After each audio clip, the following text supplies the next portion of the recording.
Hello everyone, money talks తెలుగుకి స్వాగతం. జీతంతో పనిచేసేవాళ్లు కోటేశ్వరులు అవ్వగలరా? అసలు సాధ్యమేనా? చూద్దాం. డబ్బు సంపాదించాలంటే బిజినెస్ మాత్రమే చెయ్యాలి అంటారు. అది నిజమేనా? ఈ ఐడియాను కాస్త ఛాలెంజ్ చేద్దాం.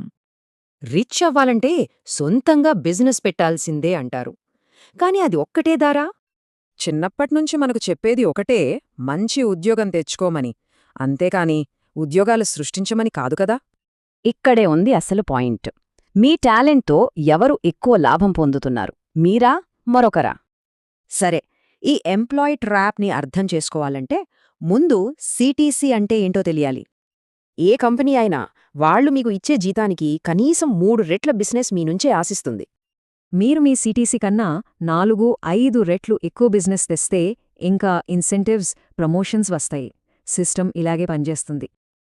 ఈ దారిలో వెళ్తే అవసరాలు తీరుతాయి, కానీ అసలైన ఫైనాన్షియల్ ఫ్రీడమ్ రావడం చాలా కష్టం. అంటే పరిష్కారం జాబ్ మార్చటం కాదు, మన మైండ్ సెట్ మార్చుకోవడంలో ఉంది. ఇప్పుడున్న ఖర్చుల గురించి కాకుండా ఒక 10 ఏళ్ళు, 20 ఏళ్ల ఆర్థిక ప్లాన్ గురించి ఆలోచించటం మొదలుపెట్టాలి. మీ ఫైనాన్సులను ఈ రోజు కోసం కాదు, కొన్ని దశాబ్దాల తరువాత మీరు ఎలా ఉండాలనుకుంటున్నారో దానికోసం ప్లాన్ చేయండి. సో మీరు బిజినెస్లే స్టార్ట్ చేయక్కర్లేదు, మంచి బిజినెస్లలో ఇన్వెస్ట్ చేస్తే చాలు. సాధారణ సేవింగ్స్ అకౌంట్స్తో సంపద రాదు, మార్కెట్లో ఇన్వెస్ట్ చేస్తేనే ఎక్కువ గ్రోత్ ఉంటుంది. ఇది చూస్తే అర్థమవుతుంది మ్యూచువల్ ఫండ్స్లో లాంగ్ టర్మ్ కాంపౌండింగ్ పవర్ ఎంత గొప్పదో. 20 ఏళ్ల క్రితం ఉన్న 90% స్టాక్స్ ఇప్పుడు లేవు, కానీ మ్యూచువల్ ఫండ్స్ మాత్రం నిలబడ్డాని. ఈ 15-15-15 రూల్ లాంటి సింపుల్ ఫార్ములా ₹1,00,00,000 సంపాదించడానికి ఒక మంచి దారి చూపిస్తుంది. సంపద పెంచుకోవడం మన ఆరోగ్యం లాంటిదే. ఈ రెండిటికీ ఒక మంచి పోలిక ఉంది, చూద్దాం రండి.